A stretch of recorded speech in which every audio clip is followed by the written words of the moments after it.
Hello, Spookies! Welcome back to the Rick or Treat Horrorcast, hosted by yours ghoulie, Ricky J. Duarte. I'm joined today by Nick Koperski. Nick and I are actually friends on Instagram. We've been following each other for a number of years now, right?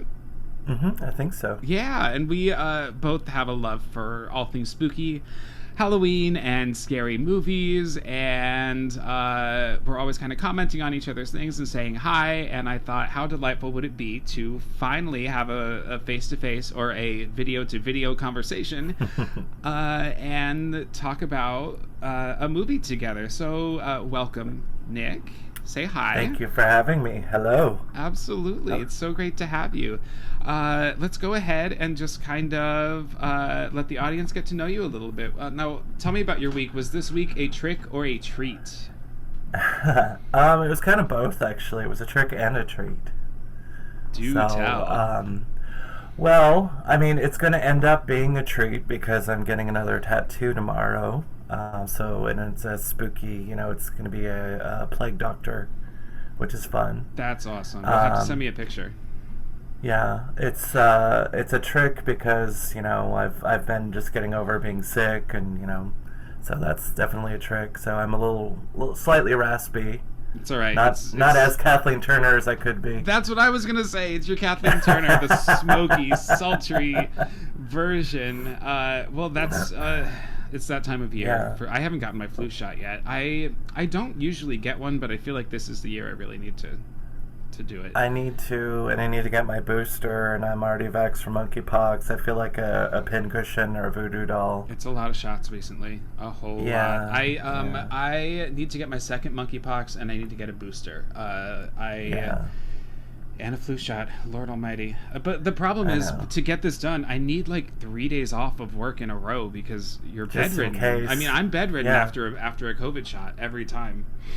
Thankfully, I wasn't during the booster, but like the second shot, I was down for the count, and I decided to go to work, and I was like, nope, this isn't going to happen. I think my first shot was bad. My second shot was not too bad, and then my third shot was, I think, probably the worst for me. It's so weird how that works out, but I'm glad it works, Yeah. Everybody's different. It's just weird. Anyway, X.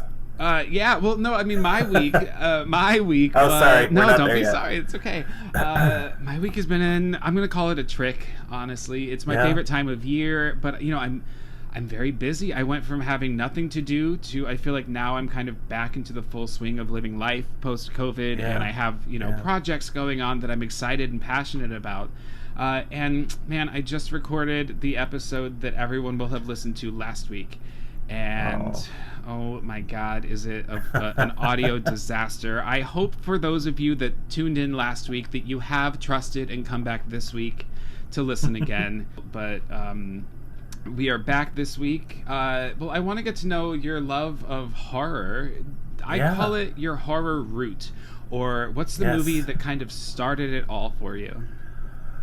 I'm trying to remember the movie. I remember my first horror movie that I ever saw, which is kind of ironic. It was Nightmare on Elm Street 2, of all things. Very gay.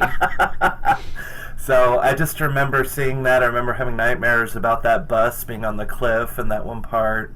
Because I remember my sister used to watch horror movies. I grew up Baptist, so really wasn't allowed to participate in the scary, spooky Halloween stuff. Mm-hmm. Like, we trick-or-treated, but we never, anything outside of that, it was always the devil's holiday, and it wasn't anything that we could, expand on. So it wasn't until I finally, like in 4th grade, went to public school for the first time, did I go to the library, and I checked out, like, Frankenstein and, a bunch of spooky, like, horror effects makeup and stuff.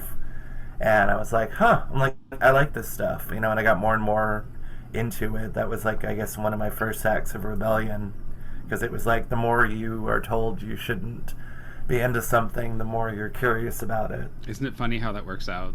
Parents Yeah. tried to shield us, and look how we turned out. Yeah, I know. It's like I've always, and it's like my mother hated it, but then she started buying me Halloween stuff, and I was like, well, okay. Yeah. But I think she wanted to get into it as well, but she was a preacher's daughter, and so Yeah. It's hard. It's hard when you're raised with that, and you're always told what to believe, and you can't ever make any decisions for yourself. It is hard. I firmly, I'm in therapy because of religious trauma in my life, honestly. What like sect were you Non-denominational raised with, Christian with like evangelical leanings. Like I went to the kind of the power churches with speaking in tongues and dancing in the aisle and faith healing. I when I was a kid was slain in the Holy Spirit, where they literally put their hand on your forehead and you pass out. Yes, Jesus, slay. Yeah, slay. And looking back, I mean, I passed out because I believed it. Because I believed it. And it's just like I've gone to a hypnosis show and I was hypnotized. It's the same. I think it's the same part of your brain where you allow it to happen, or and maybe in a church setting, mass hysteria too. If I'm perfectly honest. Listen, I'm not anti-faith.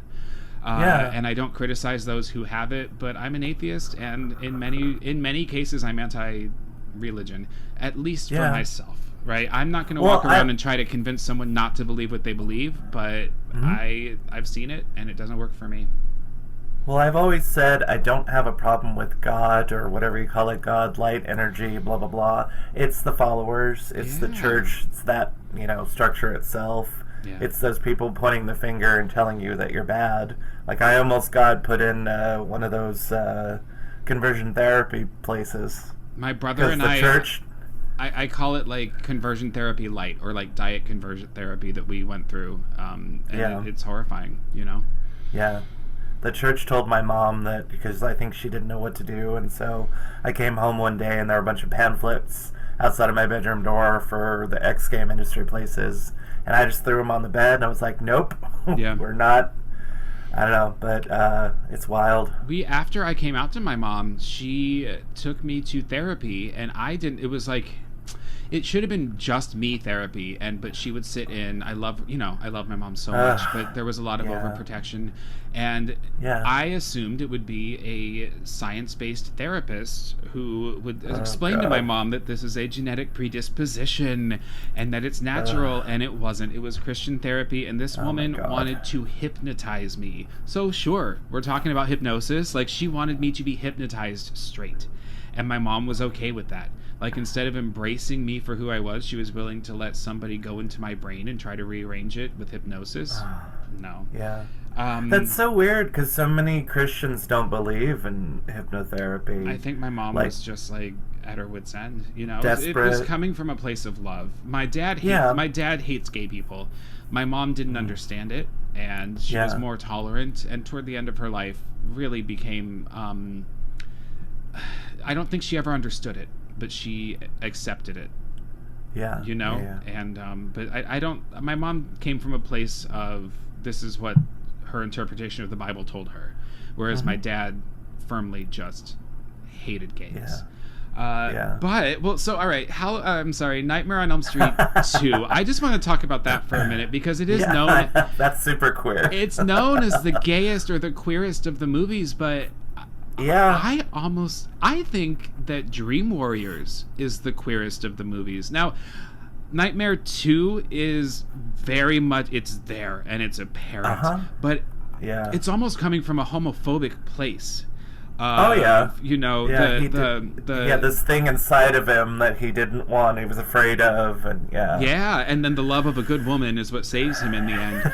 Whereas Dream Warriors is about weirdos and outcasts and people who society has banished, and they have to band together. They find their tribe, just much like gay people do. And I always like to, Nightmare 2 has its place, and I hope that you've probably seen that documentary Scream Queen about Mark Patton's experience on that film and its impact on his life and his career. But if we're talking about queer cinema, man, Dream Warriors it represents what the queer experience stands for. Whereas two makes it scary. 3 makes it empowering. Well, it's almost like the aftermath of the second one too, I guess. It's like, okay, it makes it's not as, you go through the denial and the self-loathing, and then, you get into the, okay, well, I can be myself, and that's a great point. You're absolutely right. I guess putting those two movies together, there's an arc or a journey. I love that Heather Langenkamp returns, although I think it's hilarious that she's in grad school and they're letting her run group. Like, I have been a time in my life when I was in a care facility for mental health, and they do not let grad students run shit. They sit in the corner and be quiet. But it's just great to see Heather back. I'm really, really angry that she dies in that movie, but we got her back in New Nightmare, and she has openly said she wants to face Freddy one last time. And for God's sake, bring her back. Like, we just got Laurie Strode back. I don't really love what they did with her, but let's bring Nancy back. She's on Midnight Club right now. Have you watched that on Netflix? I haven't yet, but I see. It's funny because I knew that she was in it, and I failed to mention it to you. I know, and I didn't know it until I started watching. Listen, I'm going to say one thing about it. I guess it's based on a book or a book series. It feels like young adult for adults, which is a thing. But I'm not really drawn to it. I think for me, because it's these children in hospice, or young people in hospice, who tell basically ghost stories to each other. And the first ghost story is making fun of jump scares and calling them cheap. Like, that's the whole point of this story. Yeah. But in the first episode, the only scares that occur are jump scares. Like, outside of the story. So it kind of discredited, like, it lost all cred for me when it's like, oh, jump scares are cheap, when that's all that they tried to throw at us.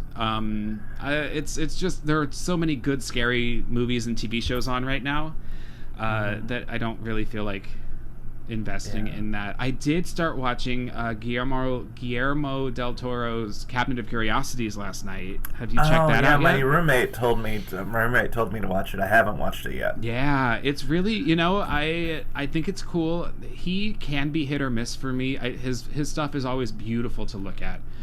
Yeah. But sometimes I feel a little style over substance. I think of Crimson Peak, and maybe it's just not the movie that I wanted it to be. With Jessica Chastain. I haven't seen that. It's a haunted house film. And maybe it just turned out to be, because it was advertised as like a ghost movie or a ghost story, and then it turned out to be a story about ghosts. And I think if they had advertised it differently, I don't know. I will forever be angry that he did not get to do his iteration of Disney's Haunted Mansion.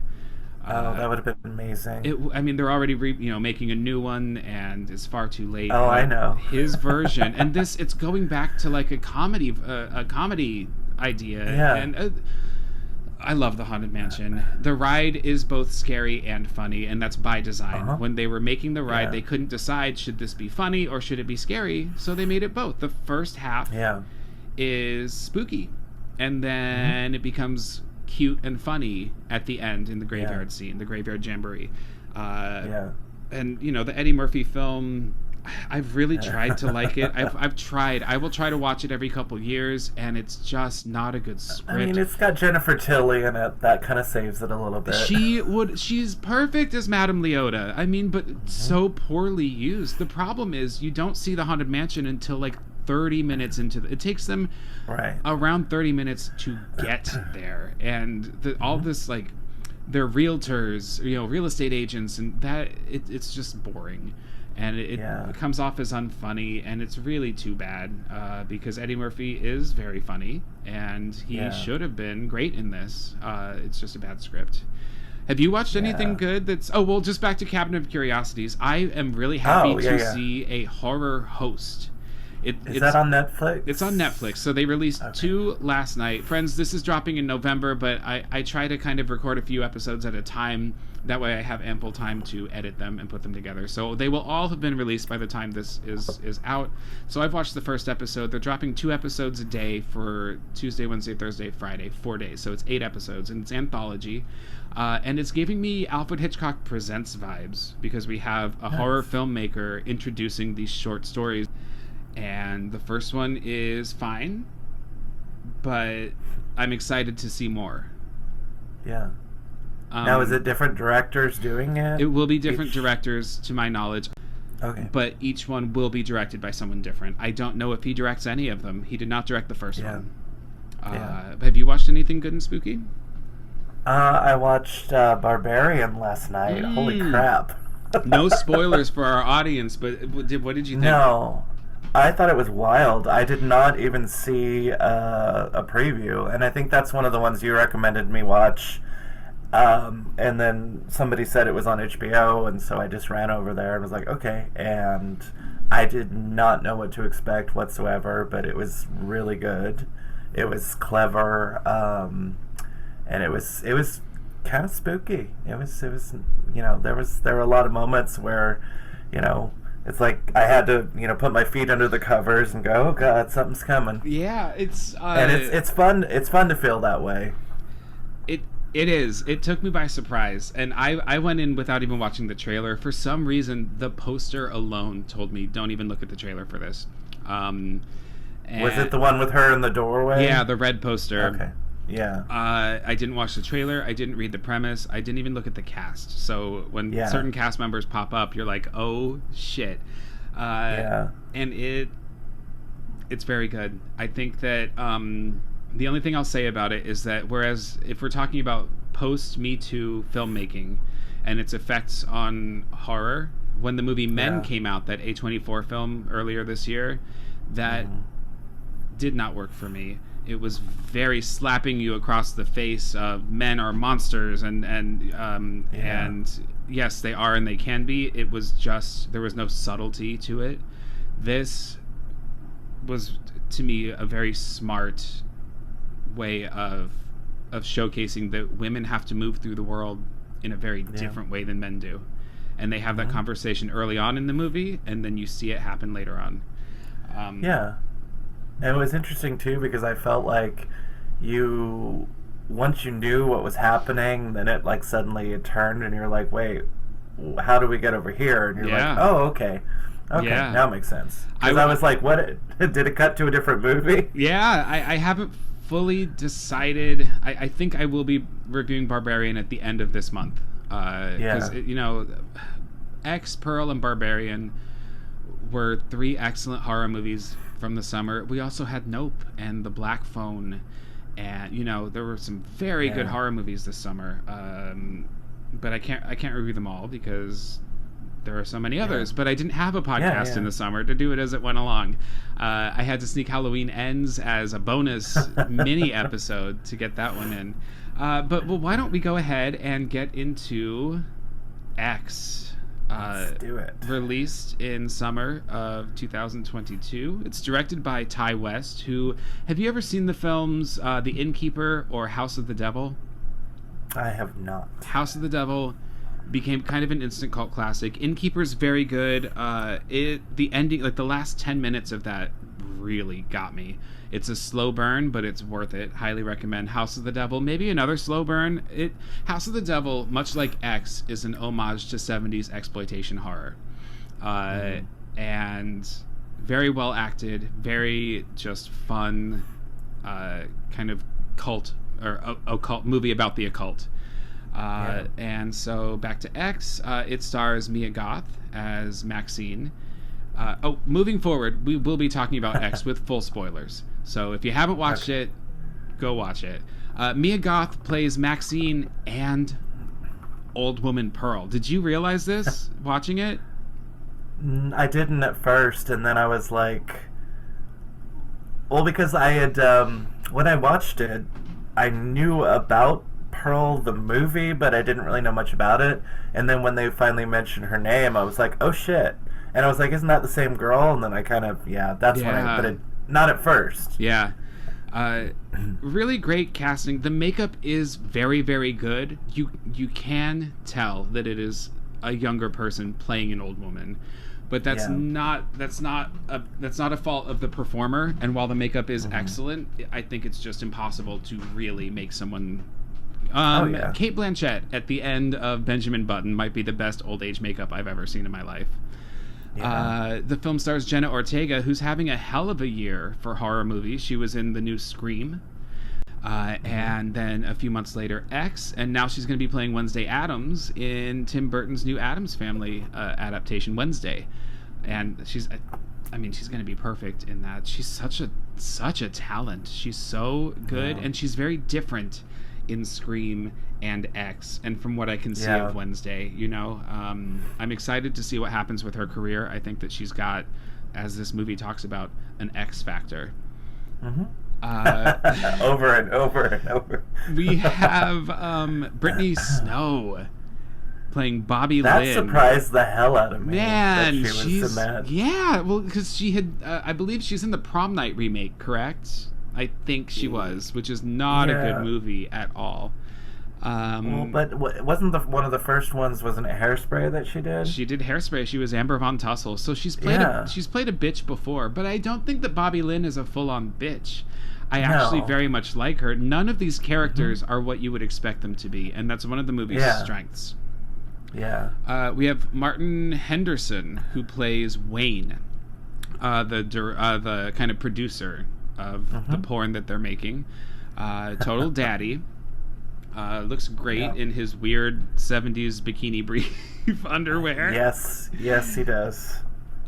We have Owen Campbell, who plays... Is that the director? Yeah, he plays RJ the director. Yeah. And he... I didn't recognize him from anything else, did you? No. No, neither did I. But not familiar to me. He does a great job. We'll get to it later, but he plays the pitiful whiny, wimpy boyfriend really well. The film also stars Travis. No, what is his name? Kid Cudi. Kid Cudi, yeah. Who I don't know any of his music. Cudi, I'm not up to date on what the hip kids are listening to. Honestly, I watched the whole movie and I didn't know that he was a famous musician. I only know the name. I mean, I wouldn't know his music if I tripped over it, which is sad. I'm sure it's lovely, but Yeah, but he's great in this movie. You know what? Because I didn't know that he was a musician, and he does such a great acting job in this film. Going back and realizing he's a musician was a big surprise to me, because you don't often see musicians be good actors as well. Like make that crossover and do it effectively, and he fucking crushes it. And naked too. And naked too. Real naked.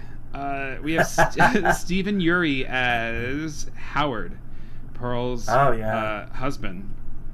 I know. I had to look it up because I had to see what he looked like, because I think they did some old age makeup, but he is older. Yeah, they age him as well, but he is also naturally an older actor, older than Mia Goth for sure. Mm-hmm.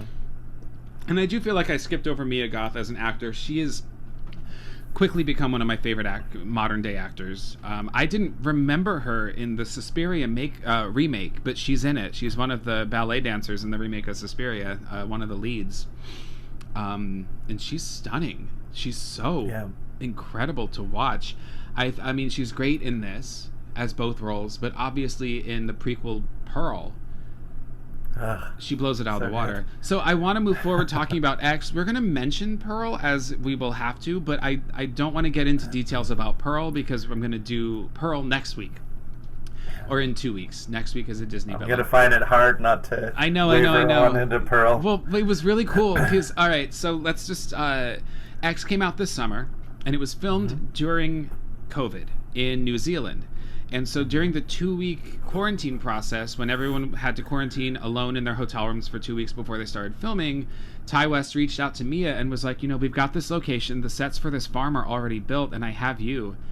would you want to do another movie? And she was like, fuck yeah, let me write and produce it. So she came on as a writer and producer with him. Wow. And star. And so X takes place in 1979. Pearl takes place 50-something years earlier, in the 19-teens, and is about Pearl as a young woman. And we see how she gets her start. In the origin story, as it were. An extraordinary origin story, as the poster said, which I loved. Absolutely loved. We have music by Tyler Bates. Tyler Bates did the music for Rob Zombie's Halloween movies. That's the only credit that I actually recognize him from. And it's an A24 film, which I love. I love almost everything that they produce. They're opening here in Manhattan downtown, like an A24 movie theater, and I cannot wait. I hope they have. I'm like a movie subscriber for the theater across the street from me, so I pay like $23 a month, and I can go to as many movies as I want. I'm hoping that they have something like that for them as well. That's neat. The movie X was praised because of its homages to 20th century slasher films, especially the Texas Chainsaw Massacre. Mm-hmm. And it does an excellent job of that without... It's a fine line of homage, like tribute, but not a copy.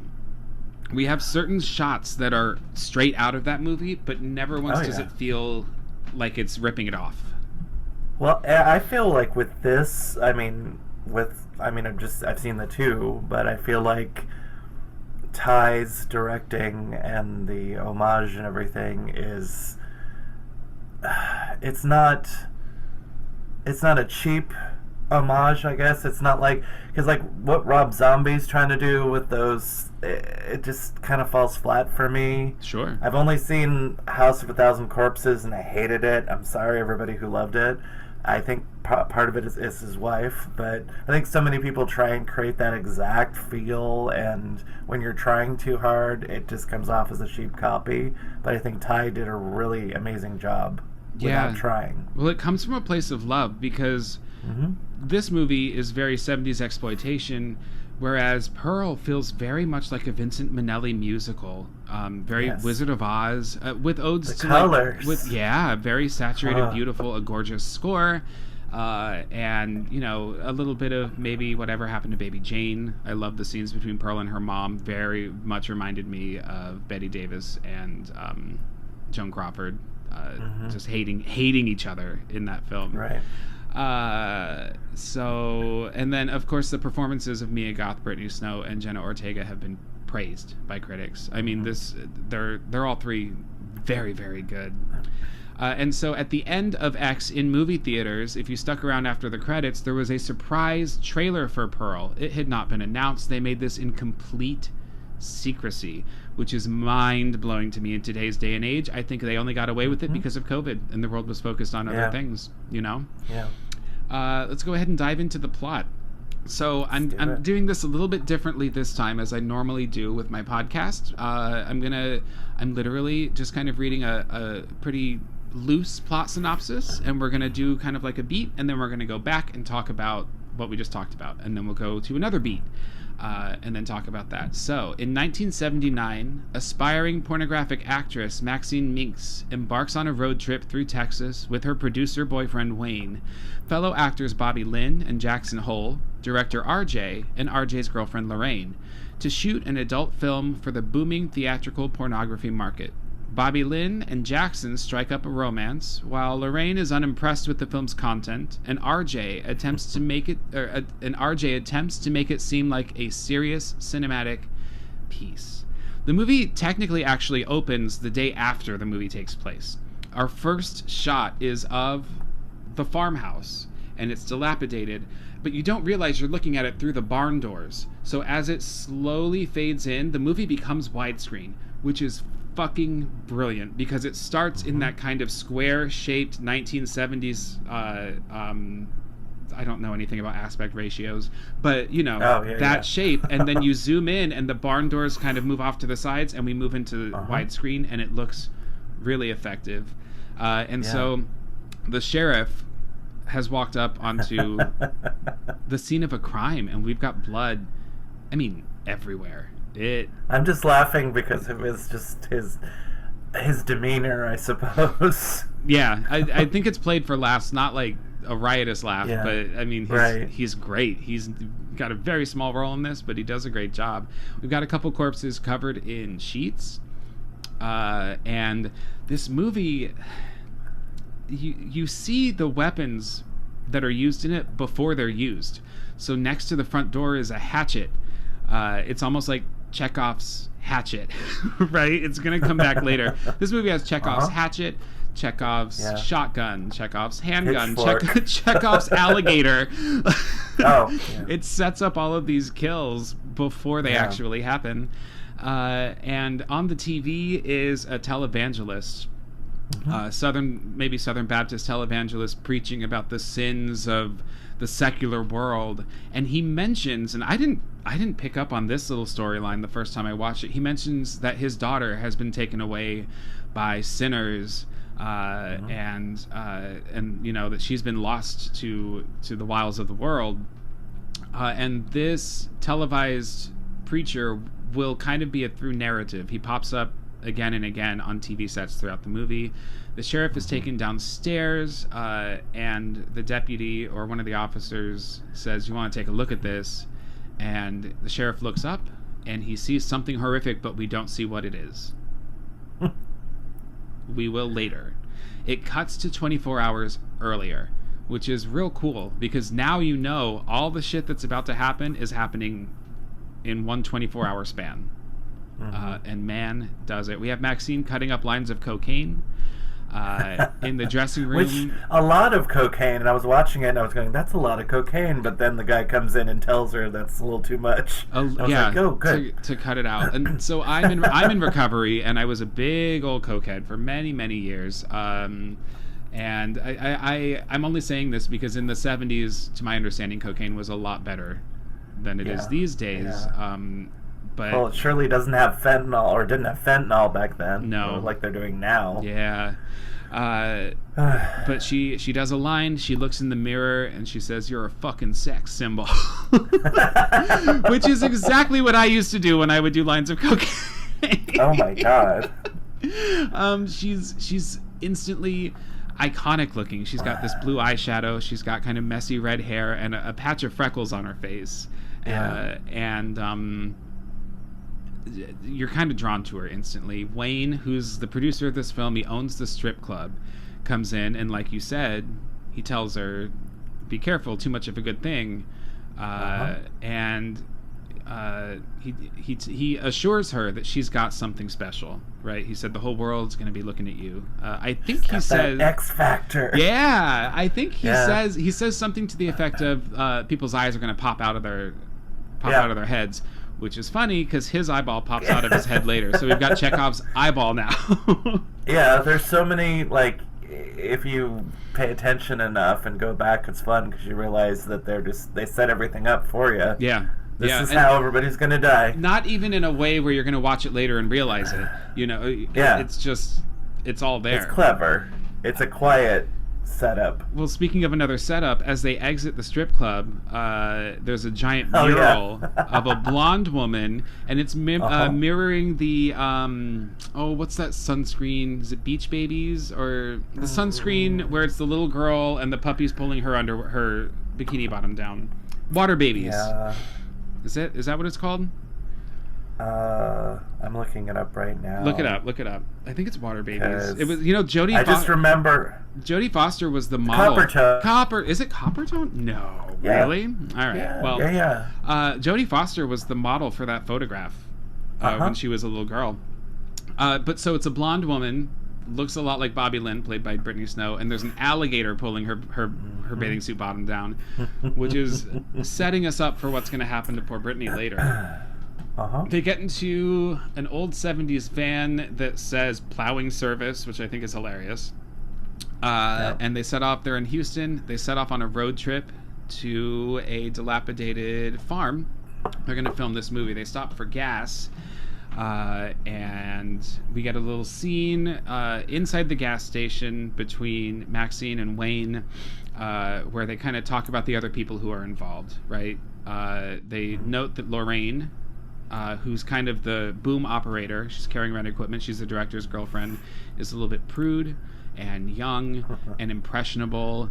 And we really get the impression Maxine says, I will not accept a life I don't deserve. She is committed to becoming a star, and won't accept anything but stardom. And we have a brief talk with Bobby Lynn and Jackson about Bobby Lynn exudes this great confidence. She says something like, I just want the house with the white picket fence where I can sunbathe in the back and get a tan on these titties.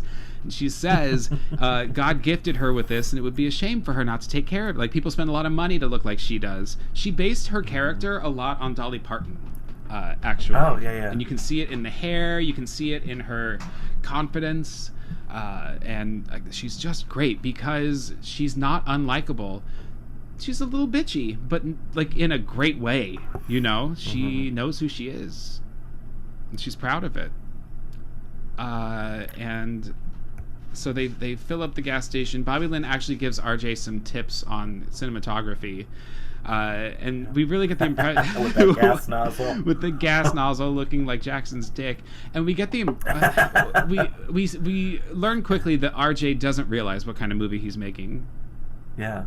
Right? He knows he's making a porn, but he's trying to make it artistic. Yeah, he wants to do a deep throaty sort of, you know, something. Yeah. A fancy, because they mentioned Deep Throat at one point, didn't Yeah, they do, right? Because I think they say they're going to blow Deep Throat out of the water. I just learned, by the way, Thora Birch, the little girl in Hocus Pocus, her parents were in Deep Throat, or her mom was. Her parents were both porn stars. Oh, wow. I had no idea. Yeah, I just learned that. Isn't that crazy? Have you ever seen Deep Throat? Parts of it. I used to work at a porn shop, so I've seen like bits and pieces, but like I know they had it on like while I was working, but cool. Obviously you're not paying full attention. No one's watching that movie for the plot. I've just seen bits and pieces. I mean, it's such an interesting time for porn. The film title X is alluding to the X Factor that Maxine, whose name has an X in it, has, that Pearl once had. But the X rating was from the 60s up until I think 1990 maybe, was a rating put on movies. Basically movies, if I understand correctly, would claim an X rating so that they didn't have to go through the rating system and make edits. Filmmaking was very different back in the day. They didn't test audience, right? They didn't do test screenings and then rewrite an ending to make people happy. You made a movie because you wanted to make a movie and you wanted to make a statement. So X became kind of this blanket way to get away with whatever you wanted. You would still get some theatrical releases. We think of like the movie Midnight Cowboy with John Voight and Dustin Hoffman. Dustin Hoffman. Yeah, that was rated X when it came out, and it won Oscars. Yeah. The porn industry took advantage of this and started releasing their films under an X rating, and so it shied away from becoming a prestige way to make a meaningful but explicit film, and then got, that's how it got the reputation for porn. And so it would then become what X was intended to become, would then become NC-17. Yeah, which I wonder too, like when, because certain movies were, a triple X was the way that they, referred to them as. I wonder when if that happened during NC-17 or what, because they wanted it to be even more salacious, I suppose. Yeah, totally. X upon X upon X.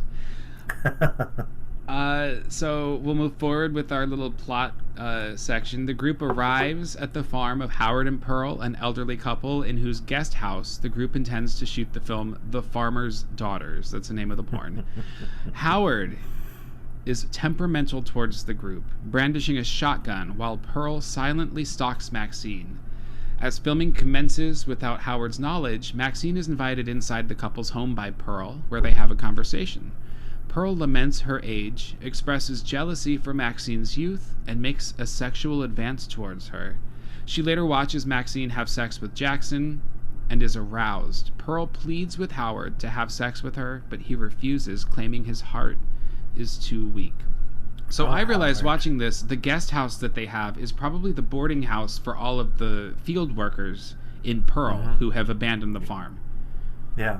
Because that whole guest house or the boarding house isn't really showcased in Pearl, correct? No. Yeah, because I was watching X, and when I was watching that part when they first checked it out, and I was trying to remember what it was in Pearl. They didn't really focus on that. No, I don't think they mention it basically at all. It could have been constructed later, but I think it might be where the farmhands would have resided, because the farmhands leaving the farm was a really big deal in Pearl. Yeah, it seems like an older facility, I suppose. Yeah, we get while they're in the van, we get a shot from like kind of the windshield back that's very straight out of Texas Chainsaw Massacre. It's a great shot. We get some kind of far off distant shots of the van pulling up to the farm. Wayne walks up to the front door, very cocky, he walks with his dick forward, right? His pelvis is thrust forward at all times. His dick is leading the way. He's got that big dick energy. Very much so. He's got that swagger. And knocks on the door. Howard, the old man, he kind of like pulls a shotgun on him and is like, "Get off my property!" And then he's reminded, "Oh yeah, you're renting my fucking house. Well, don't disturb my wife. Just do whatever you're doing, but be discreet." Probably suspecting. I think later on we will realize that he only accepted this because he knows what Wayne's up to a little bit. And at that time, we see when Maxine's in the passenger seat watching all of this happen and seeing the shotgun, she pulls a handgun out of the glove box. So now we know that they have a gun. It's Chekhov's handgun. And they are walked over to the boarding house. And Howard has some trouble getting there. He's real old. He's kind of huffs and puffs. He has to stop and collect his breath. So it's planting the seed that he's not well. He can't really keep up. You doing okay, old timer? Exactly. They get there, and I think it really clicks for him that they are going to do something naughty on his property, and he has a moment with Jackson, who is a black man. Where they both realize they're soldiers. Howard fought in both wars. He fought in at least the first war. He might have fought in both. Yeah. And Jackson has fought in Vietnam. But you get not an explicit racist comment from Howard, but you get an impression. Oh yeah, it's obvious. I mean, he's an old man in 1979. In Texas. In Texas. I mean, you don't even have to be in 1979 for people to fucking be racist in Texas. It could be now. Which that's another thing too. Is I realize that Texas may be a nod also to the Texas Chainsaw Massacre. That may be part of the homage as well. Well, it's the movie. The fact that the movie's about conservatism. And being more, I don't want to say liberal in that sense, not in the political sense, but in the, we'll use the word bohemian because it gets used in this world, in this film and in Pearl, right? The bohemian lifestyle, which would certainly be looked down upon by Texans. Very much so. So they start filming The Farmer's Daughters, the porn, and man, does Brittany Snow get railed by Kid Cudi. Sure does. It takes you aback how explicit and realistic the sex scenes in this film are, especially this one. No holds barred. Yeah, I wasn't expecting her to give that performance. I was like, well, look at her. Yeah, and I think it's on purpose casting her because I would never call her a goody two shoes, but she's not played a role like this before. Yeah, certainly not with the language that she uses, and and it's very quickly implied that Jackson has a big old donkey dick. And he's proud of it. I love the scene after they finish where he's like looking out the window flexing and he's like, man, I was born for this kind of work. But then when she's faking the orgasm. Yeah, then she tells him, you didn't do that great. I didn't finish. And he says, yeah, you did. And then she fakes an orgasm and she's like, I'm an actor. I also love how when he's directing it, he's trying to make it all serious and telling him to do stuff, and he's just like, just shoot the movie. Stay in your lane. And she's laughing at him, and all of a sudden she realizes the camera's on her, and then she goes back into her face. Yeah, which is further proof that she's definitely faking this orgasm. Yeah. So we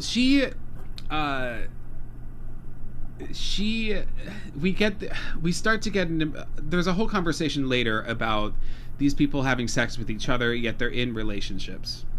And it's a lovely scene. You know what? I'm going to wait until we get there in the plot. Okay.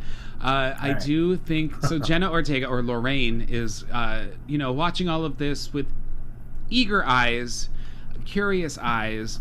The scene where Brittany Snow wipes the cum off of her back and then throws it at Jenna and goes, "Oh, sorry."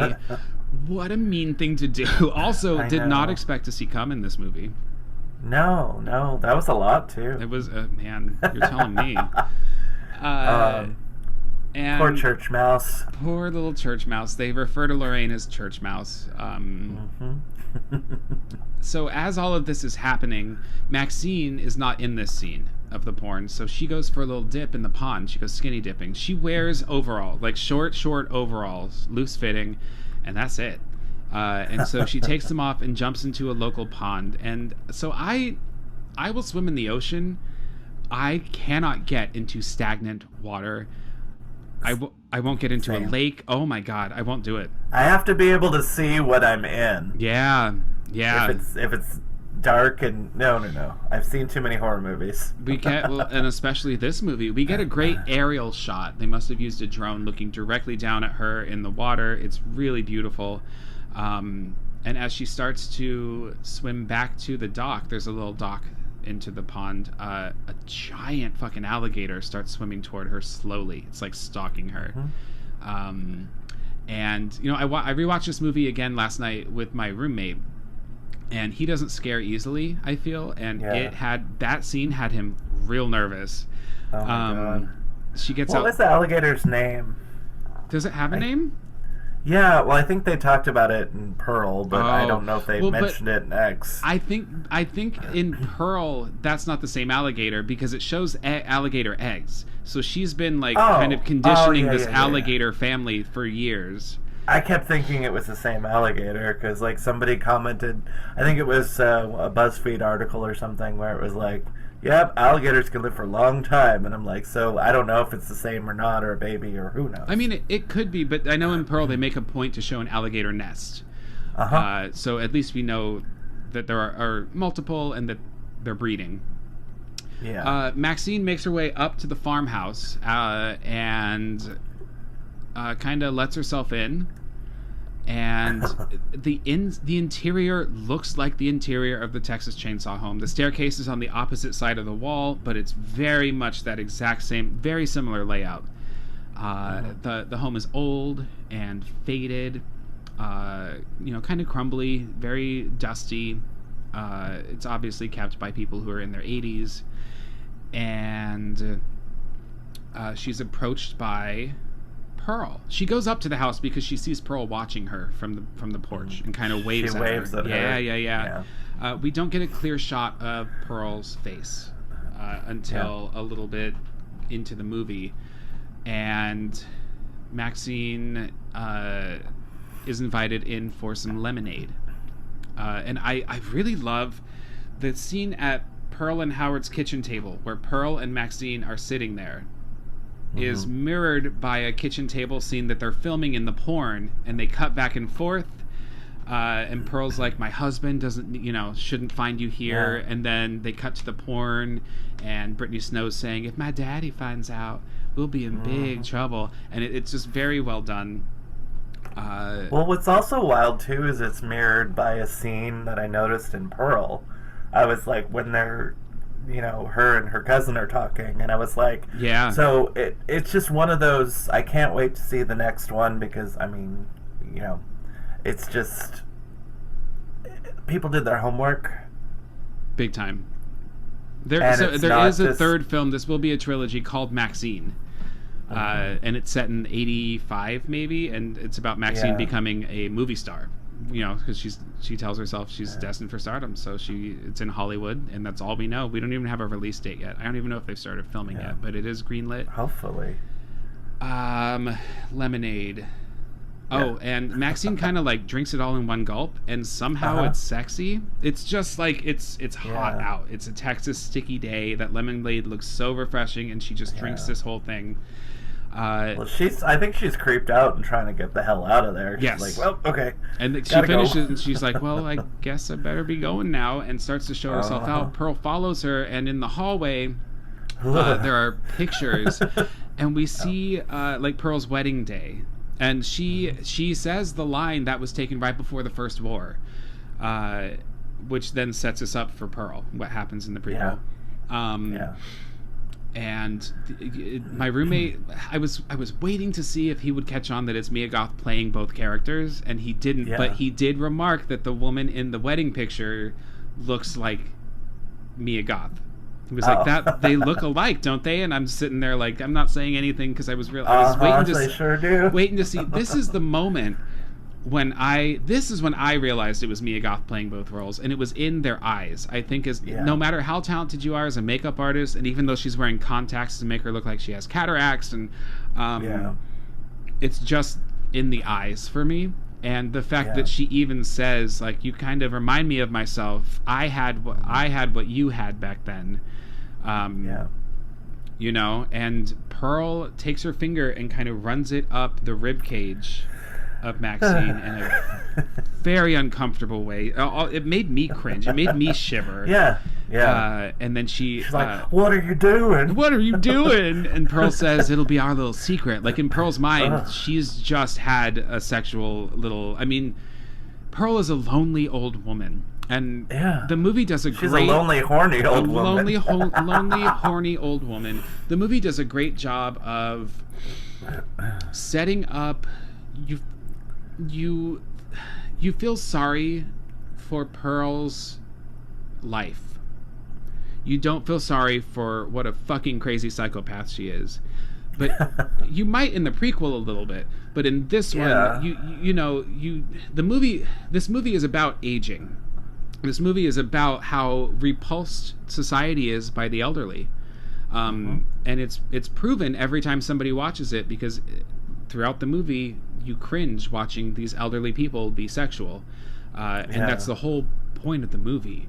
Youth is fleeting. Pearl wanted a life for herself that she never got, and she's mad about it. She's she's no longer beautiful, she's no longer young, but she wants to be. She still wants the life that she deserved, right? Just like Maxine, I won't accept a life I don't deserve. Well, she had to. And that's what Pearl is about. Pearl isn't about becoming crazy, it's accepting that you're crazy, right?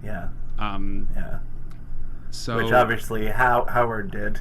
I mean, bless him. There's like a complicitness in him. He's, because he gathers these people for her. He does a little killing, but he really gathers people for Pearl. To feed that's love. I can't even get a second date off of fucking Scruff. Lord, that's another episode altogether. So Howard pulls up in his car. They hear it. Maxine sneaks out the back door, but Howard sees the glasses of lemonade, and so he knows someone's been in the house. Pearl asks him, like, Pearl's horny now, right? Touching Maxine got her going, and he says, I can't. My heart. And she says, I know.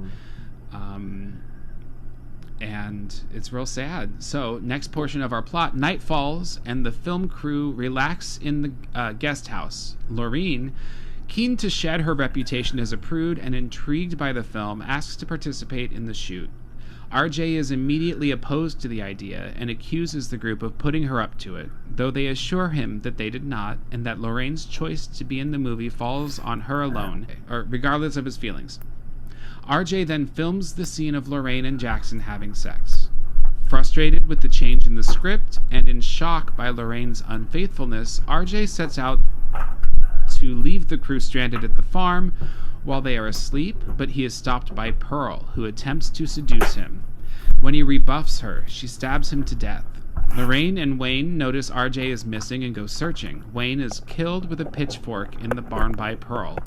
A lot happens really fast, guys. Lorraine is invited to the couple's house by Howard, who claims Pearl is missing and asks Lorraine to retrieve a flashlight from the basement. When Lorraine attempts to leave the basement, she discovers she has been locked in. After turning on the light, she discovers a man's rotting corpse. All right, let's take it back and talk about that section. Night has fallen. They're making bologna sandwiches with Wonder Bread in the house. Yeah. You know what drove my roommate crazy about this movie? They leave the bologna and the mayonnaise out all night. That was the most upsetting thing for him in this movie. That they left all the sandwich supplies out. They're sitting around drinking. Go ahead. Do you think they put the twist tie back on the bread? Certainly not. No. Monsters. They deserved that. They deserved it. Maybe it's humid enough that the bread stayed. Moist. I don't know. They're sitting around drinking beers in the guest house, and they have a really great conversation about morals. And Lorraine brings up, Church Mouse brings up, you guys are in a relationship, and you have sex with each other, and the rules of their dynamic is if the camera's rolling, it's just work and anything goes. Lorraine says, so you don't believe in love? And Brittany Snow, Bobby Lynn says, yeah, we believe in love. It's just like the social construct of what we are told to do does not fit for us. And we're given this really great, in a slasher film, the sexually active people, or the quote promiscuous of the group, are the one, they are killed for punishment for their crime against morality. And in this film, they are killed for their crime against morality, but in a way that is not damning them. It's damning society, right? It's damning that televangelist on the TV. For pushing this on people who don't abide by society's norms. And I love, they sing, Landslide. They sing Landslide by Brittany's, so Jackson, Kid Cudi, plays guitar, and Brittany Snow, Bobby Lynn, sings Landslide, and it's a great moment. As she's singing this, it's showing all of them kind of cuddling up and listening to her sing this beautiful song, and it's also showing Maxine get put on her makeup. She puts on blue eyeshadow, just like I'm sorry. It's showing Pearl, yes, at the same time in her dark room alone. Open up her old eyeshadow case, and she's putting on blue eyeshadow, just like Maxine. She's kind of putting on a dress and trying to feel beautiful again. And it's mirroring these young people who have someone to make them feel sexy, and she has no one to make her feel sexy. And it's pretty sad. And the song Landslide is about aging. Yeah. See, I think that's the moment when I realized that it was Mia Goth playing both characters. It was a blue eyeshadow for me. Great, yeah. And I was like, oh, okay, there we go. Yeah. So... Oh, you know what? Yeah. I have to back it up. I hate when I do this. Oh, you're fine. I have to back it up. No, well, they are... They film another scene in the barn during the day. They film Maxine's sex scene. Yeah, and Pearl is watching it happen through the window, and Maxine sees Pearl watch her, and she just keeps riding Jackson. And so the farmer's daughters are Bobby Lynn and Maxine. And then the farmer's daughter is watching her get plowed, so it's life imitating art. Absolutely, because we find out in Pearl is a farmer's daughter. And so then now Lorraine wants to play one of the farmer's daughters as well. She's decided, she's watched this, she's been thinking about it for a couple days, and she wants to be in the movie. And RJ, I just feel like their conversation about being in relationships and versus porn and all that probably got into her head, and she's like, well, maybe, that made her reconsider how she feels about it. Yeah. Well, and the what this is all coming to is her boyfriend reacting to her saying she wants to be in the movie, because he's so funny. This actor, he just goes, what? Like he can't wrap his head around his own girlfriend doing this. It's fine when other people do it, but his own girlfriend, he tells her no. He flat out tells her no, and he gets very upset. He thinks that everybody told her to do this. Yeah. And Wayne takes him outside, and Wayne explains it to him, like, no, man, you can either let her do this and be a part of it, or you can tell her no, and she's going to do it anyway. Right. You know, you can either support her, or you can be a dick about it. I think Wayne is a very interesting character. I don't like his death scene. I think it's a little bit of a cop-out. But like, I love earlier in the film when he's talking to, I think he's talking to Kid Cudi about what a hit the movie's going to be. And he just grabs Kid Cudi's hand and says, "Feel how hard my dick is," and puts his hand on his dick. It's not like he's coming on to him. It was the director's hand that he did. Is it the director's hand that he does that too? Uh-huh. Okay, all right. Oh, that's right, because he's telling him, "I love what you're doing, this art house stuff. Yeah. Keep it up. Feel how hard my dick is." I know. I loved that. I was like, can you all do something together? Yeah, I would watch. I would watch The Farmer's Sons. There's a lot of plowing to be done. They're big fields. It's true. Farm hands using their hands. So you're getting that. You're about to go into Blanche Devereaux territory. Right. Yeah. Yeah. Those hot, sweaty farm hands. I have signed up for a Golden Girls dining experience here in New York. Oh my God, that's amazing. New York has everything. I swear to God, it's coming from LA. It's just here for like a week, and it's not cheap. But I couldn't miss it. They will have the whole house set up. You will eat in their kitchen. They have the Rusty Anchor as well. You could buy a seat at the Rusty Anchor bar. I wanted to eat in the kitchen. I bought a table for two. So I think I ordered Sophia's lasagna Alforo. You could get like a Cuban sandwich, or they have what are the potato sandwich, bacon potato that Rose makes, the potato sandwiches, bacon, lettuce, and potato. Bacon, lettuce, potato sandwich. Anyway, I'm real excited. We're both Golden Girls queens. Jesus Christ, I love it. So they retreat to the bedroom after Lorraine has said she's going to be in the movie. She has said she's going to do it. RJ reluctantly accepts it. I love when Wayne hands him the camera and is like, "You have to film this, buddy." Lorraine gets on the bed. She takes off her cross necklace. She's no longer the church mouse. But we don't see the sex scene. Which is interesting. Now, part of the conversation and Lorraine's defense to do this, you know, he says, "We can't add you in. We'll change the whole story. We can't change the story of the movie." And she says, "Well, you love Psycho, and that the story of that changes halfway through, right? Because Marion Crane gets killed, 30 minutes into the movie." And he's like, "Well, that's a horror movie. We're not doing that here."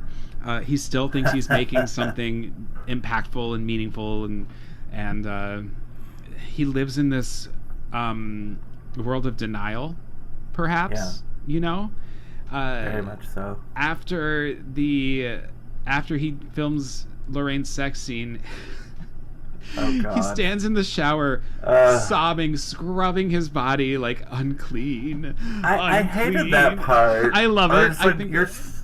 Well, no, I mean, I love it, but I hate it because I'm just like, you're such a little bitch. It's like, get over it. It's just male fragility. Yeah, exactly. That's exactly what it is. He's so insecure. I mean, Jackson is known to have a giant, massive dick, and that's got to be part of it. And if we're talking about a movie that is wanting, Pearl's desire is to have her turn someone on, RJ feels intimidated if he's not the one who can do that for Lorraine, right? Yeah. Then what does he have left, right? He's kind of a cis straight white man who, like you said, fragility. So RJ decides he's getting the fuck out. And he is going to abandon them. He jumps in the van, and as he's pulling out, he almost runs over Pearl, who's standing in the middle of the road. And he gets out, and he's like, "Hey, do you need some help? Let's get you back inside. Where's your husband?" And she comes on to him, and she starts trying to kiss him. And again, if we're talking about reactions toward the elderly, finding them repulsive, like this movie is proving as a point, right? That's every audience member's gut reaction. And you have to look into yourself and hate something about yourself for feeling that way, because she has not harmed anybody yet. I mean, she's maybe without consent coming on to people, but she hasn't killed someone yet. You don't really know that she's the killer yet. I don't think there was ever a doubt in my mind that she was. I don't think the movie's trying to pull a fast one on the audience, or surprise us by that. When he denies her, he's already feeling insecure, and then this happens, and he's probably feeling like, oh, this is all I can get, and that probably yeah, I mean, but he has no intention of following through with Pearl. Right. And which is what pisses me off, because like I realized this today, because I rewatched some certain scenes just to get refresher. If they would have just like hooked up with Pearl, this could have all been avoided. If someone had just fucked Pearl, she would have been fine. You know what? I don't think so. I don't think so. She's still got that killer side to her. I think that in her brain, and we see in the movie Pearl, the prequel, sex and violence are, very much intertwined for her. Yeah. Because she stabs RJ in the neck. He falls back. Not just once. He falls down to the ground, and she straddles him. And great physical acting from Mia Goth of portraying this waddly, slow-moving old woman. You think of killers like Michael Myers who just slowly walk towards you. Like, I think they use that to their advantage in this because she's elderly and she has a bad hip and she can't move quickly, right? She straddles him. Don't Fear the Reaper is playing on the radio in the van, which is a great homage to the movie Halloween. And she stabs him repeatedly. And as she's stabbing him, the song kind of fades away. There's blood spurting out of his neck. I mean, she stabs him to the point of decapitation, basically. Blood spurting out of his neck, and it lands on... And she's moaning while she's on top of him, too. Yep, and the blood on the headlights, it splurts onto the headlights, and so now it's red lighting on her while she's doing this. Yeah, that was a great shot. Yeah. She stands up slowly and does a very weird dance. The music shifts to what might be a modern song. I don't recognize it. And it's only for like one little line out of the song, and she does a ballet weird dance covered in blood. And then when she's done with her dance, the music fades back into Don't Fear the Reaper. She takes the car keys and kind of waddles away. One of the pictures in the hallway showed her as a dancer, right? It showed her like kind of in a dance pose. So we're getting the impression that she wanted stardom, just like Maxine does. I also wonder too if the song, and I'll have to check it out when Pearl, I'll have to see it again, but I wonder if it's the song that she did for when she did the dance number in Pearl. Oh, interesting. I don't know. I've only seen Pearl once. Maybe. I don't know that it's in I theaters anymore. have too, but it made such a fucking... Oh my god. Anyway. Of the two movies, so Pearl doesn't exist without X. I prefer, and I love X. I think I like Pearl a little bit more. Well, also what I like about Pearl is Pearl made me love X more, and it made me understand more of X. Yeah. And they're I companion noticed more... pieces. Yeah. I noticed more when I watched X after watching Pearl. I was like, okay. Same. It just even more... on her makeup, she has a little can of makeup and it says Pearl in the font from the movie. Or it takes place on the same farm. Obviously in Pearl it's gorgeous and new. But we see the hatchet that they use. We see, There's so many identical shots. I mean, both movies open up the same. Mm-hmm. Yes. And it's just, but it's like one's newer, one's one's in Technicolor and one's gritty. So let's see. Lorraine and Wayne, so Church Mouse and the guy who's producing this, notice that RJ is missing, and they go searching for him. Wayne, he does. Wayne is in nothing but little whitish gray bikini briefs, right? I was not mad about that at all. No, they look real good on him, and I do think those are kind of silly underwear to wear, but like he looks great. I think he mentions he's 42 in the movie, and man, I will never. He's a porn producer. And that seems like something one would wear. Kind of a good old boy, like he probably played football back in the day, you know. Looks great. So he goes toward the barn, and while he goes toward the barn, Lorraine decides to go look up toward the house.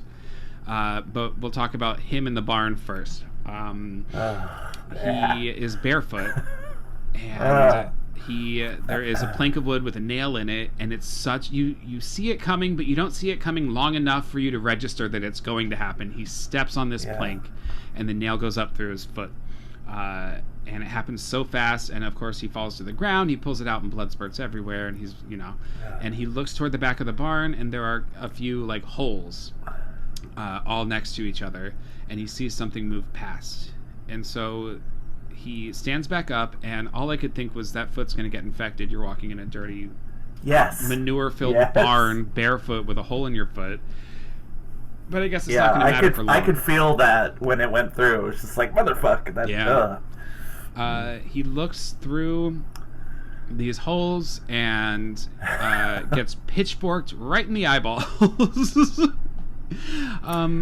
I said it before, it's not my favorite kill in the movie. I think it happens a little quickly, and it's a little, I've seen it before. Right.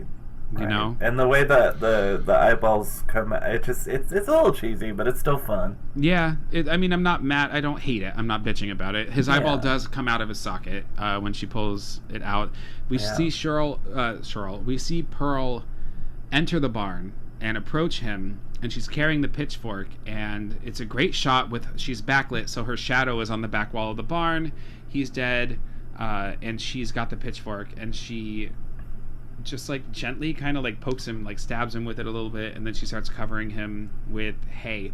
And all I could think was, why the fuck am I not being Pearl for Halloween with my white, make like a white wig and a white nightgown, old lady nightgown covered in blood, and carry a pitchfork around? Yes, that's amazing. I think it would have been a great costume, but it's too late now. I've got another great costume on my way. Or, already. What are you gonna be? I'm gonna be. Tell me? Yeah, I'll tell you. Okay. I didn't want to be like a licensed character this year. I wanted to create my own spooky thing, and I didn't want to spend a lot of money, which I ended up doing anyway. But I had a great green cape that my friend made me when she made me a Winifred Sanderson costume years ago. And so I wanted to use that as inspiration. I am wearing like a really cool skeleton onesie, and I'm just painting my head as a jack-o'-lantern because I'm bald. That's fun. Okay. Yeah, and just be generally like a spooky skeleton pumpkin guy. We're going to the Halloween parade in the West Village, which is always a great time. And if you are in costume, you are invited to march with the parade, which is cool. Oh my god, that's amazing. It gets pretty messy. The wrong city. It gets pretty messy. I don't like to be there late. I try to be at the beginning of the parade route so I can see everything walk past, and then I'll join, and then I'll just kind of jump out by a train stop and then go back up home and watch some movies with my best friend. All right, so Wayne is dead. Lorraine runs into Howard, the old man, who says Pearl's missing. She gets confused at night. I need help finding her. Lorraine, who's young and innocent and too trusting, follows him in, and he tells her, we need another flashlight, go down to the basement to get it. And so she reluctantly does. She finds the flashlight, and when she goes back up the stairs, the cellar door has been locked, and she can't get out. And she's trapped. And so she's screaming for help. She runs back down the stairs of the cellar and turns on a light, and she sees a dead body that his arms are kind of like tied to the ceiling, and his pants have been pulled down. He's mutilated. Is he castrated? It looks in the first shot like he's not, but then as they do like a pan down of his body, it looks to me like he's castrated. It's hard to tell. No, I was trying to tell, but I think that's her boyfriend. It's not her boyfriend. It's not. Oh. Because she starts screaming for RJ. RJ. Okay. A little bit later. So, one of the characters drinks out of a quart of milk earlier in the movie. The person who is hanging in the basement is the missing picture on the milk carton. Oh shit! Okay. Yeah. So this is someone else. That Pearl has done this to. So we learned that it's not new. I think it's commonly assumed that that's RJ, but it's not. Okay, because I totally thought it was. Yeah, it's not, because a few minutes later, I think she hears someone upstairs and she starts screaming RJ's name. Okay. And we get this great shot of Jenna Ortega with a look of terror that turns into a scream, and it kind of became iconic. It was in the trailer. I think they used it for a movie poster of just her face in this scream. It's a really good reaction shot from her. So the next section of the film, Howard approaches the guest house and asks Jackson to help him locate Pearl. Jackson finds a submerged car in a pond before Howard shoots him dead, revealing himself to be complicit in Pearl's violent tendencies. Meanwhile, Pearl enters the guest home and climbs into Maxine's bed naked. Maxine awakens and screams, causing Pearl to flee the house, which Bobby Lynn witnesses.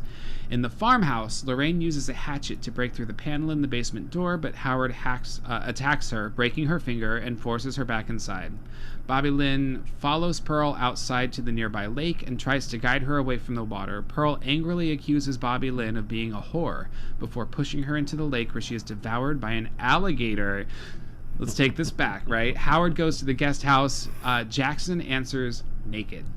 And we see the silhouette of his dick. We see the silhouette of his baby arm dick dangling between his legs, and it's fucking hilarious. Just the fact that he answers the door naked and presents his virility. He's proud. He's proud, but he's also presenting his virility, his youth, unexposed to Howard, who can't get it up anymore, or who has a weak heart and can't have sex anymore, right? So this is obviously going to give Howard a reaction. They go down to the water to look for Pearl, and Howard kind of disappears. Jackson sees the flashlight by the water, so he actually gets into the water. He's Vietnam, right? So he's using his skills in Vietnam to try to locate Pearl. Promises he's going to find her. He comes across a car sticking out of the water, like the trunk of a car sticking out of the water. Now, I think it's assumed that this car belonged to the guy who's in the basement, or someone from long, long ago. Wait, is this a car that's in Pearl? That's what I'm wondering. I don't remember what the make was. Shit, I don't either, but it could be. But I feel like the one from Pearl was a very old car. Without a top, right? One. Yeah. But it's probably there somewhere. I think it also calls back to Psycho, because Norman Bates puts Marion's car in a nearby pond. So if we're talking about Psycho changing its narrative and X changing its narrative, that checks out. Howard comes up behind Jackson and shoots him with a shotgun. And that's the end of Jackson. That's the end of Kid Cudi. Bye, Jackson. Yeah, it's a bummer. I really like Jackson a lot. Sorry, Mr. Jackson. Howard's for real. Meanwhile, Pearl enters the guest room and goes into Maxine's room and disrobes, and we see her old lady boobies. And this is an all over makeup appliance on Mia Goth's body, and it looks remarkable. Now, I don't know if they might have used a body double for some of these shots, because like her spine protruding just looks so real. I mean, it's really... I'm trying to imagine how long it took to do all the prosthesis. Yeah, it's an impressive job. It's an impressive piece of makeup work. She climbs into bed with Maxine and starts putting her arms around her and kind of kissing her. Her bloody hands all over her. Bloody hand all over her, yeah. And that's what I had more of a problem with, was the blood and it's the age. It's slightly creepy, but it's just this killer, and just the idea of somebody crawling into bed with you. Oh, unbeknownst. Yeah, of course. When Maxine wakes up, she obviously screams and runs away. This wakes Bobby Lynn up. I love when Bobby Lynn discovers her in the hall. Yeah. Oh, right. Because that's right. Bobby Lynn kind of steps out of her bedroom door, and then naked Pearl waddles past her, and it's jarring and it's weird. Because she's like, what the fuck? Yeah. So Bobby Lynn kind of follows Pearl, right? Maxine's like, she was in my bed. She was fucking touching me. Bobby Lynn goes out to look for Pearl. Pearl is standing on the dock at the water. And Maxine says, oh my God, no, please get away from there. You're not safe. It's very dangerous. It's dark out. And she says, do you need help? Which is, my grandma used to get confused. I almost thought about being a nurse once. Can you believe it? And Pearl calls her a whore and says, you're flaunting yourself in front of me. And Bobby Lynn says, fine. You don't want my help? Fuck you, old lady. And Pearl pushes her into the water. And not even a second later, the fucking alligator bites Brittany or Bobby Lynn's head, and does the death roll, the alligator death roll, and it's bloody. What a terrible way to go. I know, but they knew it was going to happen. That mural on the wall. Yeah. In the beginning. Yep. Again, Chekhov's alligator. I don't remember if it's already happened or if it's about to happen. Pearl and Howard have a brief talk where Howard says, I got one for you. She's locked in the cellar. So he's collecting these people for Pearl to kill. He is not the one who takes joy in killing. I think Howard shoots Jackson with a shotgun because if he didn't, Jackson was going to come after him. Also, he doesn't like black people. Yeah. He might strangle him with his big old dick. I don't know. He could strangle me with that dick. Just kidding. I'm honestly not a size queen. I really am not. If it's too big, I don't know what the hell. I don't know what you want me to do with it. Because not much is going to happen.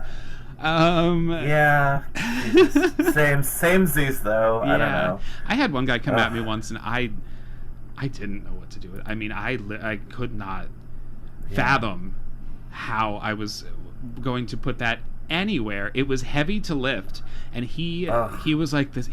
He was like, this is actually a problem. Like, for me, my dick's so big, I can't find someone who can do anything with it. And I was like, man, your life must be so hard. I know. I only had once did I let a guy fuck me with a giant dick, and it was okay, but it was just like, I just kind of held the sides of the bed and prayed, and I was like, it's gonna be fine. You found God in that moment. Yeah, because I don't bottom very often, but I was like, really? Oh God, okay. Here we go. I gotta take one for the team every so often. Well, it sounds like you took multiple for the team. Yeah, it's the least I could do. It's the Lord's work. So Howard and Pearl have a brief talk, and, I have one in the cellar for you. And she says, that's not the one. And he says, what is it, the blonde? And she goes, no, I don't like blondes. Now, this instantly made me think of the movie Pearl, the prequel. Her sister-in-law is blonde. Yeah. And maybe this is why she doesn't like blondes, right? And Pearl remarks, no, it's the other one. She reminds me of me. She has what I had, right? That, quote, X factor. So Maxine scrubs herself, gives herself kind of like, honestly, a whore's bath in the sink. Yeah. She's saying, disgusting, disgusting. So we're continuing that theme of the elderly being revolting. Of course, if a stranger covered in blood was spooning you and you didn't know it, that would be gross too. But it's making the point of, it depends on the stranger, I guess. To be honest, I'm like, if it's a really hot stranger, I'd be like, well, okay. We won't talk about the blood. But, the fear in this movie is age. Right? Yeah. You know what? I'm going to read the next portion of the plot. Maxine sees Pearl and Howard return to the guest house, and she hides under the bed. The elderly couple discuss the murders before having sex. That's the talk that they have. All right. Oh, yeah. Maxine manages to flee to the van where she finds RJ's corpse and the keys missing. Armed with a pistol from the glove box, Maxine enters the farmhouse and frees Lorraine, who angrily blames Maxine for what has happened. Lorraine panics and runs out the front door, only to be shot by Howard. As Howard and Pearl begin moving the bodies, intent on framing the crew as intruders, a dying Lorraine startles Howard, who has a heart attack and dies. So she hides under... Irony. Yeah, we'll go back and talk about this section. Maxine hides under her bed. Pearl and Howard have that talk about I don't like blondes. And Pearl convinces Howard to have sex with her. Finally, right? He says, "My heart, I can't." And she goes, "Yes, you can. I know it. I know you can." And they start kissing, and it's just this like sticky sound, like sticky, dry sounding kiss. And I guess we don't know yet that Maxine is hiding under the bed. They get it on in bed, and it pans down from them having sex down below, and we see Maxine hiding, trying to be quiet. Awkward. And it's a pretty graphic scene of these two old people having sex with each other. She kind of like elbow crawls, what in the military I think they call it like a low crawl. Yeah. Is that it? Like out her way out, and while Pearl's shouting, "Fuck me, Howard! Fuck me, Howard!" Yeah. Unexpected. Totally unexpected. Runs toward the van. Keys are gone. She grabs the pistol, the handgun. Runs in. She hears Lorraine scream in the cellar. She runs and sees the hole that Lorraine has broken through, very much like The Shining, on purpose. You know, lets Lorraine out, and Lorraine is screaming, and the whole time you're thinking, shut the fuck up. Like, she's upset, of course, but like, you're gonna give yourself away. You're finally free, and you're gonna like let everybody know where you are, screaming, "I hate you guys, it's all your fault, I'm here," you know. It's and Maxine's like, "Just be quiet, we have to stay together," and Lorraine says, "No, fuck you," and she starts to run for the front door, goes out the screen door, and as soon as she hits that porch, gets blasted with a shotgun. And it's a great effective moment, like so fucking unexpected. You think she's just gonna keep running or something. No way. Howard has gotten that shotgun, and she's down. Maxine kind of hides around the corner as Pearl and Howard drag the body into the house. They're talking about how they're gonna dispose of the bodies, dump them in the water like the others, like the other bohemians.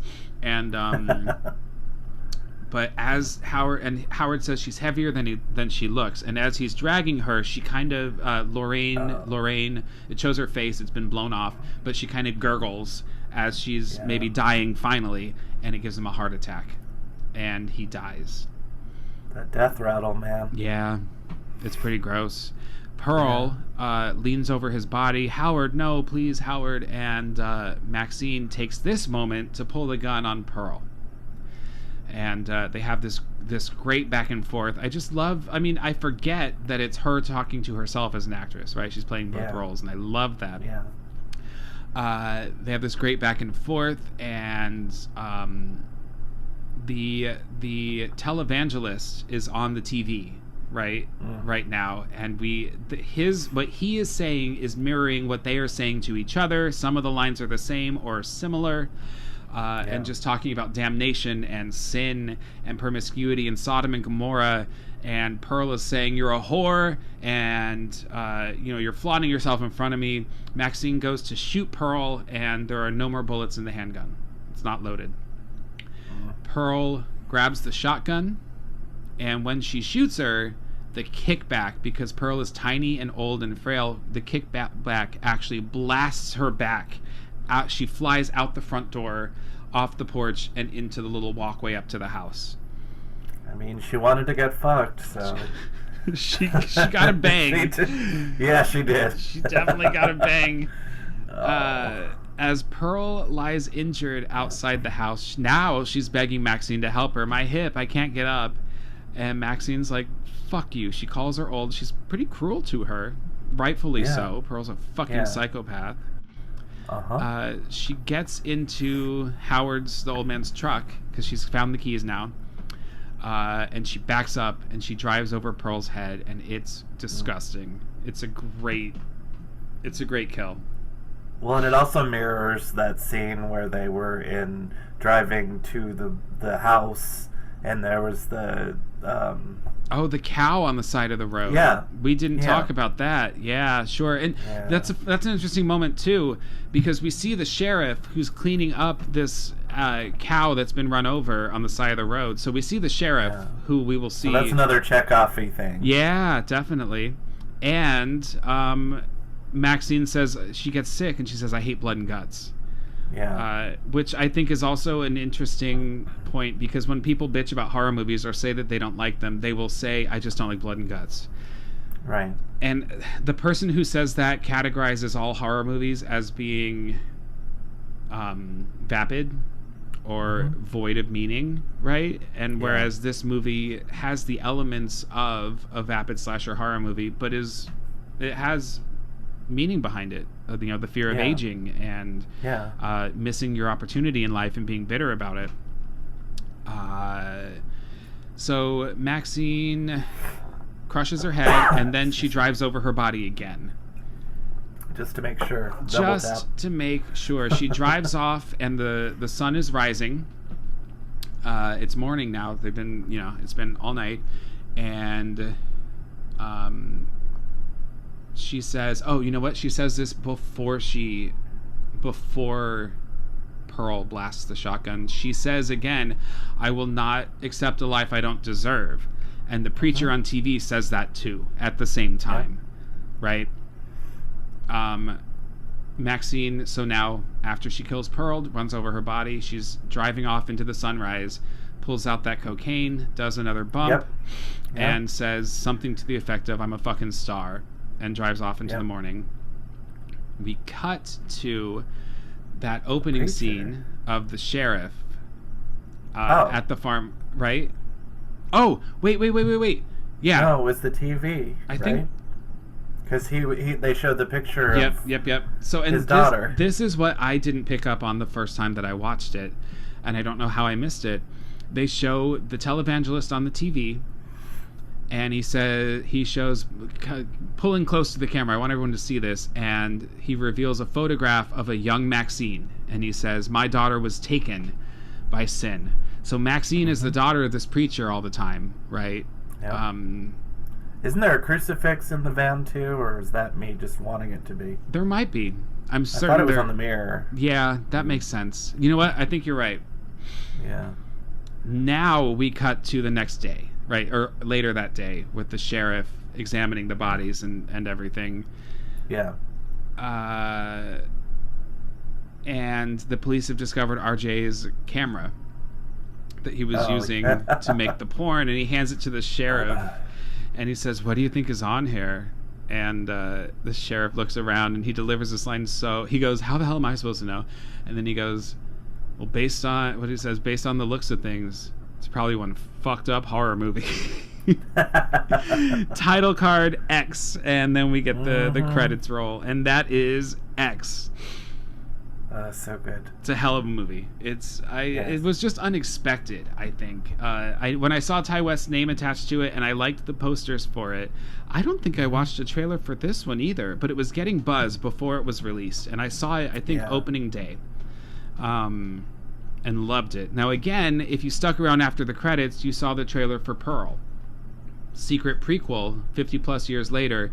Total opposite. It's not gritty 70s exploitation. It's brightly colored like Metro-Goldwyn-Mayer musical looking horror film about Pearl as a young woman, and when she had dreams, and before she really, I think it's alluded that she was always like pretty fucked up, but you see her again, I won't call it a descent into madness, it's her accepting her madness, because her mom tells her, "You have to learn to accept what you're given," right? And she believed she was something else. She believed she was a star. I think she believed if she had that life and led that life, then all the crazy stuff would just vanish. Yeah, absolutely. And which is a lot of people about that are trying to get famous, and you can't handle fame, and there are a lot of people that should not be famous, and she's one of them, obviously. Well, she's not talented. You know, Yeah, she's just not that's talented, and that adds to her tragedy because she really believes that she has it. And it begs the question, and maybe we will find in the third installment called Maxine with 3 X's, maybe we'll find out if Maxine actually has it or not. Yeah. You know? I'm excited to see, because I remember when I saw X in the theater and she drove off, I was like, man, I wonder what happens to her. Because, you know, at the end of Texas Chainsaw, we see Sally get carted off in the back of a truck, and she's screaming and laughing at the same time, and it's just, you know, you wonder, what is the rest of her life going to be? She's never going to be normal again. Here we have Maxine driving herself. She is in charge of where she's going. She's driving her own narrative. And I think it can be assumed she's fucking going to Hollywood. Well, I almost wonder if she's going to pick up the torch from Pearl, and if she's going to, you know, all the events kind of will turn her into, you know, what she's afraid of becoming, you know. I mean, I feel like there's going to be a lot of parallels. I think that's probably what's going to happen, because, you know, it's going to be a horror movie. There's going to be murders, and, you know, maybe it's going to be Maxine killing people who get in her way of stardom. She's gotten a taste of this. You know? Yeah. And she has seen what happens to a woman who does not get the life that she wanted. Yeah. So maybe Maxine will be about making sure she gets the life she feels she deserves. Yeah. There's a tinge of Boogie Nights. Oh, yeah. Absolutely. You know, I just saw Boogie Nights for the first time earlier this year. I loved it. It was instantly one of my top 5 movies. It's excellent. Yeah. Absolutely excellent. Well, why don't we start on our final thoughts here? Being a queer horror movie podcast, is there anything inherently queer that you find in this movie? I keep that very loose and vague for a reason. Yeah. I mean, well, I think it's interesting because they don't really explain Pearl's deal. Because obviously she's married and everything to a man, but then I don't know if she's bi, or, you know, she's interested in Maxine, but I don't know if it's more of a, that's what I want, and that's what I want, you know, that's what I used to be, and it's almost like a sort of an ego thing. I don't know, but she clearly, you know, is not uninterested in the female sex. So, but it's almost presents it in a way like it's just, you know, she's just kind of sexual, and it doesn't matter. Yeah, and lonely. But and she sees herself in Maxine, and so there's probably a little bit of self-obsession or narcissism in it too. Mm-hmm. There's a lot of longing, and there's a lot of, but then, you know, it goes back to the whole. It's the murdering mixed with the sex. So I guess, you know, it's just that whole process of getting off on that, and I don't know how Howard managed to be alive all those years and she never killed him off, but I guess he knew how to handle her. Well, I think the end of Pearl. You know what? I don't want to say what I was going to say. I'm talking about Pearl in a couple of weeks. I know. I'm trying not to. Yeah. You know, I mean, we have kind of the moment when Wayne has RJ grab his dick. It's not a queer moment. It's more of like a look at how manly I am. I'm an alpha kind of thing, right? Literally like comparing dick sizes. But I don't find that necessarily as a queer moment. I'm not against it. Don't get me wrong. I think there's a tiny tinge of queer because I feel, but I mean, it's more, I guess, him just being so comfortable in his sexuality or whatever. Yeah. Well, and this is also pre-Reagan, right? Where the world was starting to open up to being okay with queerness. And then Reagan and the AIDS crisis, Reagan using the AIDS crisis to shut that down happened, right? Yeah, he put the country back in the closet, for sure. And you know what? Also, I'll just say it. I mean, aging is a fear for everyone, but I think that gay men, I will speak only for the gay men perspective of aging, is a thing. The fear of it. Oh, yeah. After a certain age, you're put aside. Yeah. And this happens not just with gay people. I'm certainly not saying that, but I can speak from my experience. It's very prevalent. Like, I noticed it once I got in my 30s. Yeah. It's interesting. Weird. I'm 36 now, and trying to date, I'm really seeing that people who are my age at this moment are already in relationships. And the people that I am attracting are late 20s. And it's kind of like by my age. But then I think what happens is around 40, guys start to be single again. At least from what in my area I notice on dating apps and such. I'm 44, and dating in your 40s is, I wouldn't recommend it. Well, at the rate I'm going, I'd probably be dating until the end, or not dating. Yeah, well, that's why I just keep getting more cats. I have one. Oh my god, I'm on my way. Yep. Right. Eventually there's a point in time where you have to just reside and be like, fine, I'm the crazy cat lady. I think I embraced that long ago. We have a rating system on the Rick or Treat Horrorcast. A movie is either a trick, which means it was just okay, or a treat, which means you loved it, or it's a smell my feet, which means it sucked. You go first. What do you think? Well, it was certainly a treat. Yeah. I liked it even before I saw Pearl. I was very surprised. I think that there's definitely a new wave of horror movies being smart. Yeah. Because I think there was a time when it was just cheesy blah, but these are like thinking man's horror movies almost. Yeah. I mean, I hate when people say elevated horror because... Or thinking persons, sorry. Yeah, thinking people. The term elevated horror pisses me the fuck off because you're just throwing away the genre as a whole unless it's trying to be a message movie. But I think thinking person's horror, that's a great way to put it. It's proving that there is more to horror than what non-horror fans see it as. Yeah. I mean, sometimes you do just want to see slasher, pointless, just fun, whatever. Yeah. And that's good too. So it's just like, but don't discredit the entire genre. Right. Yeah. For me, it's obviously a treat as well. It was maybe my favorite year, or my favorite movie of the entire... this and Pearl, my two favorite movies of the entire year. I have seen it a couple times now, and I will watch it again. It's definitely up there. I actually have like 2X t-shirts. Like, I wear nothing but horror movie shirts. That's my entire wardrobe. And I think I have 2X shirts. And it's just become a part of my repertoire, a part of my... Is that a Rocky Horror shirt you're wearing today? It is Rocky, yeah. I can just see sort of the lips. I have Sandman. Oh, cool. I loved Sandman. That was great. I want more. I need to finish it. Oh, do finish it, yeah. I guess there's an animated tag-on episode as well that dropped maybe a month after the series, and I have not watched that yet. Oh, I had no idea. Yeah. There's too much that's out there. Yeah. It's a little bewildering. Yeah, it's hard to keep up, especially this time of year with Halloween and everything.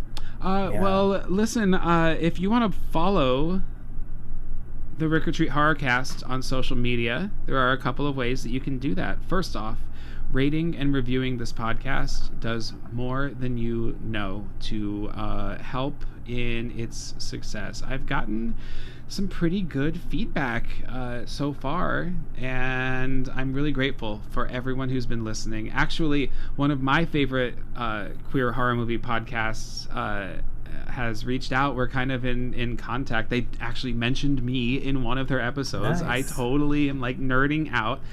They are Scared Gay instead of Scared Straight. Get it?